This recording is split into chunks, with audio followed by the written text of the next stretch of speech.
Sul pennello a mare che dovrebbe scaricare la salamoia del dissalatore interviene oggi il Comitato Mare Nostrum, ribadendo: lo avevamo previsto e li avevamo avvertiti. La natura si riprende ciò che è suo e spezza il simbolo di un'infrastruttura dai costi abnormi e realizzata con approssimazione e superficialità. Oltre 100 metri del famoso pennello a mare per lo sversamento della salamoia sono finiti pericolosamente dentro il porto, come stiamo vedendo dalle immagini. Un vero e proprio fallimento del commissario dell'acqua, mai accaduto in passato con il vecchio dissalatore. Lavori progettati male ed eseguiti peggio, tra l'altro in una zona tutto sommato riparata dal braccio di ponente in zona ex Asi era più aperto.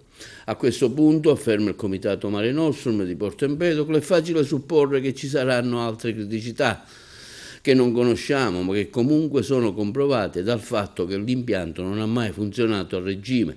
30 milioni di euro buttati per avere forzatamente scelto un sito non idoneo. Questo duplicherà le spese di realizzazione che si verseranno sulle nostre tasche per un dissalatore che non funzionerà mai a regime. La costruzione della famosa vasca di 3.500 metri cubi è finalizzata ad accumulare l'acqua così da garantire una pressione adeguata, evidentemente che funzionerà a singhiozzo.